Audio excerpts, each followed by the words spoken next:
जो आतंकवाद से इस तरीके से लड़ रहा है कि यहां का विपक्ष खड़े होकर आतंकवादियों के समर्थन में देखता है। अमेरिका में 9/11 हुआ, एक वहां का कोई पॉलिटिकल नेता बताइए जिसने खालिद शेख और मोहम्मद अट्टा के संदर्भ में कोई पॉजिटिव बात कही हो। इवन जो ग्वांटानामो बे जैसी घटनाएं भी हुई हैं उनके भी समर्थन में किसी ने कुछ बोला हो। कभी वहां के टीवी चैनल और अखबारों में उनके साथ अत्याचार हो रहा है इसके बारे में आपने आर्टिकल सुने हो। और cutting across the party line resolve होता था। रिपब्लिकन पार्टी के जॉर्ज बुश ने कहा कि हम ओसामा को मारेंगे और बैरक ओबामा की सरकार ने मारा। मगर हमारे यहां बड़ी विचित्र बात है। अब सिर्फ फैक्ट कहना चाहता हूं, ये जो आप जो चेहरे दिखाए जा रहे हैं जिसमें हमारे यहां कहा गया ये पीआर एजेंट है, सैफुद्दीन सोज जम्मू कश्मीर कांग्रेस के अध्यक्ष रहे। अध्यक्ष का बयान मतलब ऑफिशियल बयान।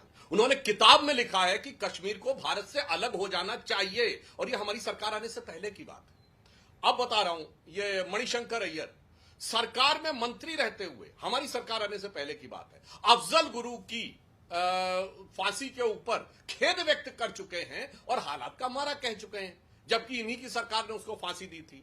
और ये वही व्यक्ति हैं मणिशंकर अय्यर जिन्होंने पाकिस्तान में जाकर कहा कि मोदी को हटाना है। मैं सिर्फ फैक्ट बोलूंगा, दर्शक अपने आप तय करते जाएंगे कि उन्हें क्या होना है। याद करिए जब इनके नेता सिद्धू गए थे तो इमरान खान ने क्या बोला था बतौर प्राइम मिनिस्टर कि जब से ये सरकार आई है ऐसी तो पाकिस्तान के खिलाफ सोचने वाली सरकार नहीं आई है। जब तक आप लोग नहीं आएंगे तब तक हालात नहीं सुधर। आप मतलब कांग्रेस, वो सिद्धू को संबोधित करते हुए कह रहे थे। चौथा फैक्ट बोलता हूं, पाकिस्तान ने भारत के खिलाफ अपने डोजियर में राहुल गांधी जी के स्टेटमेंट को कोट किया। अब इसके बाद दर्शक अपने आप तय कर लें कि क्या होना है। पांचवी बात, बैरक ओबामा ने 26/11 हमले के बाद ये मनमोहन सिंह जी के रेफरेंस से लिखा अपनी किताब द प्रॉमिस लैंड में, जो 2010 में मनमोहन सिंह जी के वार्ता के आधार पे कि भारत की सेना एक बड़ी कार्रवाई करना चाहती थी, मगर मनमोहन सिंह की सरकार को लगा कि पाकिस्तान के खिलाफ कार्रवाई करने से उनको राजनीतिक नुकसान होगा। तो अब ये वाली इन बातों में कोई किंतु परंतु की गुंजाइश नहीं है मेरे विचार से। और 26/11 जैसे भयानक हमले के बाद शर्म अल शेख में केवल 9 महीने के बाद जुलाई 2009 में इन्होंने पाकिस्तान से ज्वाइंट डिक्लेरेशन साइन किया। कोई दर्शक जाके चेक कर ले। और 2007 में हवाना में कहा कि पाकिस्तान आतंकवाद से पीड़ित है, और ज्वाइंट डिक्लेरेशन में बलूचिस्तान को हिस्सा मान लिया। यानी जो पाकिस्तान चाहता था वो हमने कर दिया। हमने ये मान लिया कि जैसे बलूचिस्तान में हम इन्वॉल्व हैं।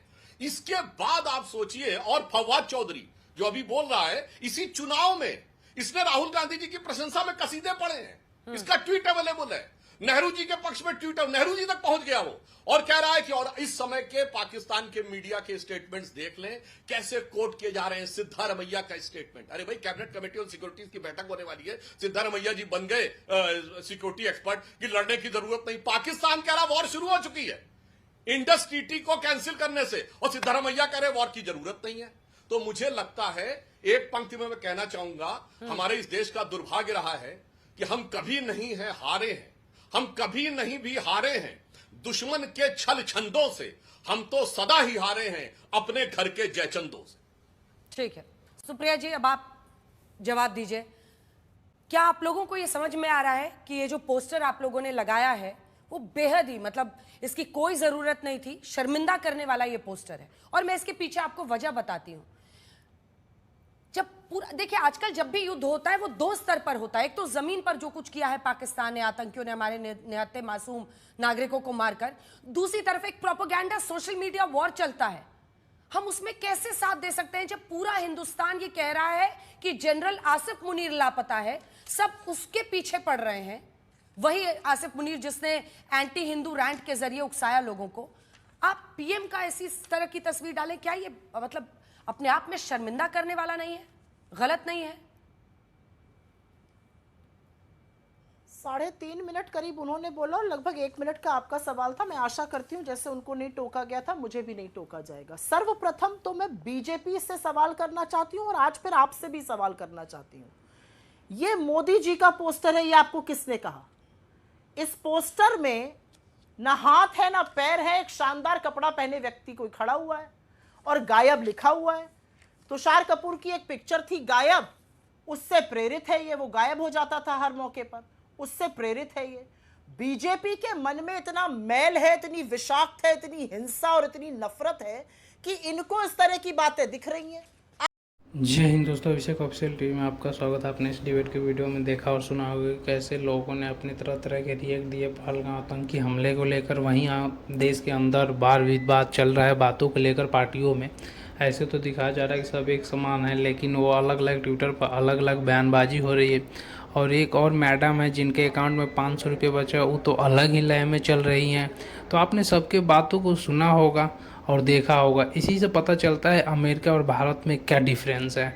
आपको देखने के बाद पता चल जाएगा, क्योंकि वो लोग जो भी बातें होती है वो एक समान वो करते हैं अगर उन पर देश पर अटैक होता है तो। लेकिन यहाँ ऐसा नहीं है, बात तो सब करेंगे लेकिन बयान अलग रहेंगे। और अगर गायब दिखने पर, गायब शब्द देखने पर अगर बीजेपी को या मीडिया को मोदी जी याद आ रहे हैं तो ये मेरी गलती नहीं है। क्योंकि क्या फिर मैं ये मानूं कि बीजेपी को भी लगता है कि इस आपदा के समय मोदी जी कहां हैं? बिल्कुल, वो वापस आ गए सऊदी अरब से, लेकिन वो वापस आकर वो कश्मीर जाने से गायब हो गए, वो अवतरित हो गए बिहार में। वो वापस आ गए लेकिन वो सर्वदलीय बैठक से गायब हो गए। वो वापस आ गए लेकिन उन्होंने देश को संबोधित करने से गायब हो गए, मन की बात रिकॉर्ड कर दिया। वो देश में है, 6 दिन से गायब है। हमारा बीएसएफ का जवान अभी भी पाकिस्तान के कब्जे में है। और मैं अब थोड़ी सी आगे की भी बात कर लेती हूं। मोदी जी ने 9 जून 2024 को तीसरी बार प्रधानमंत्री पद की शपथ ली थी। उसी दिन रायसी, डोडा रायसी जम्मू के इलाके में 10 श्रद्धालु बस में बम से उड़ा दिए थे दुर्दांत आतंकियों ने। एक शब्द नहीं बोला था मोदी सरकार ने या नरेंद्र मोदी जी ने। वो क्यों गायब हो गए थे? क्या ये मान रहे हैं कि जो मणिपुर से गायब होते हैं वो मोदी जी है? क्या ये मान रहे हैं कि बंगाल की हिंसा पे ना बोलने वाले मोदी जी गायब हो जाते हैं? क्या ये मान रहे हैं कि जब सारा देश और इसमें पूरा विपक्ष शामिल है, हम कहते हैं आप आगे बढ़िए और पाकिस्तान के खिलाफ जो भी कार्रवाई करिएगा हम आपके साथ 100% खड़े हैं? और हमारे नेताओं ने यह बात कही है। आप जंग किससे लड़ रहे हैं? आप हमारे यूट्यूबर्स को के खिलाफ एफआईआर कर रहे हैं, कुछ डिजिटल रिपोर्टर्स के खिलाफ बोल रहे हैं। आप मुझे एक बात बताइए, आपको इस पोस्टर से दिक्कत है तो मैं पूछना चाहती हूं ये पोस्टर कौन से अच्छे टेस्ट में था? हमने तो कहा कि आप लोग मोदी जी को क्यों समझ रहे हैं गायब देखकर, ये आपके मन की बात होगी। मैं आपसे पूछती हूं, बीजेपी के अधिकृत हैंडल ने घंटों के अंदर एक सुहागन, जो 4 दिन की सुहागन थी, उसका जीवन उजड़ गया, उसकी जिंदगी उजड़ गई, उसको घिबली आट बना दिया। इसको आप क्या कहिएगा? नेता प्रतिपक्ष का पोस्टर लगाकर इतनी अपशब्द कहे गए, उसके बारे में क्या कहिएगा? मैं पूछना चाहती हूं कितने शो किए गए इस पर, बीजेपी इस पर क्या कहेगी? क्यों ऐसा किया गया? ये आपने क्यों लगाया? और ये जो पोस्टर जिसका उल्लेख आपकी रिपोर्ट में और आपके इंट्रो में नहीं था, जो आपके चैनल पर जरूर दिख रहा था, ये बिल्कुल डाला है, रिपोर्ट में भी है। नहीं, अगर आप गलत फैक्ट बोलेंगे तो मुझे टोकना पड़ेगा। रिपोर्ट में था, रिपोर्ट में था, झूठ ना बोले, नहीं है, झूठ ना नहीं बोले। है, बिल्कुल वॉइस ओवर के साथ है, वॉइस ओवर के साथ है। मैं कोई भी बात करेक्ट बिना तथ्य के नहीं बोलती हूं। मैं कोई बात बिना तथ्य के नहीं बोलती हूं। Go and listen to your report again. It was not से चला देंगे report. You just said poster was. हम अभी से रिपोर्ट का वो हिस्सा निकाल के रखिए ताकि हम लोग ये पोस्टर है। मैं आपसे जानना चाहती हूं, मैं आपको टोकूंगी नहीं, बात पूरी कीजिए, हम रिपोर्ट चलाएंगे। हाँ, पूरी बात करने दी। इस पर कितने पोस्टर हैं? और फिर मैं थोड़ा सा पीछे जाऊंगी और मैं पूछूंगी कि भाई आप लोग जिस तरह की बातें करते हैं बीजेपी वाले, फिर मैं क्यों ना बोलूं कि कॉर्बेट में आप शूटिंग करते रह गए, पुलवामा में हमारे जाबाज शहीद हो गए और आपने शूटिंग नहीं रोकी। ये मैंने नहीं कहा, ये आपके राज्यपाल का कहना है। क्यों गायब थे आप? क्यों गायब है हम? कि आज तक हम नहीं बता पाए कि पुलवामा में 300 किलो आरडीएक्स कैसे आ गया? हम क्यों गायब? और मैं बोलूंगी आपसे, हम तो राजनीति नहीं करना चाहते हैं। मेरे नेताओं ने 100% कहा है जो सरकार करेगी हम उसके साथ हैं। ये मोदी जी हैं। 2008 26/11 का दुर्दांत आतंकी हमला इस देश पर, कौन खड़ा था सरकार के साथ और कौन जाके ताज होटल के सामने प्रेस कॉन्फ्रेंस कर रहा था? इसका जवाब कौन देगा? और मैं एक बात यहां पे जरूर कहना चाहती हूं। यहां पर कहा गया कि इस पोस्टर को या इस पोस्ट को कोई फवाद चौधरी नाम के आदमी ने पाकिस्तान में शेयर किया। कौन है फवाद चौधरी और क्या औकात है पाकिस्तान की? 2 कौड़ी की पाकिस्तान की औकात नहीं है। आटे दाल का लेना महंगा पड़ रहा है, उनके यहाँ से कोई पोस्टर साझा कर, उससे हमें क्या मतलब है? दोस्तों, ये डिबेट आज तक के स्टूडियो पर ऑर्गेनाइज किया गया था, जहाँ नाम का सब एंकर हैं। आए हुए लोग हैं सुधांशु द्विवेदी, सुप्रिया श्रीनेत, जीडी बख्शी साहब, ये सारे लोग आए हुए थे और अपने अपनी बातों को रखा। और जिस तरह से सुना गया उससे लगता है कि कांग्रेस कहीं ना कहीं डाउनफॉल कर रही है अपने वोट को लेकर, लेकिन ऐसा नहीं करना चाहिए। आप क्या समझते हैं, क्या देश के साथ पूरा लोग एक साथ खड़े नहीं हो सकते? जो लोग मरे थे क्या सिर्फ उन्हीं को घर तकलीफ है?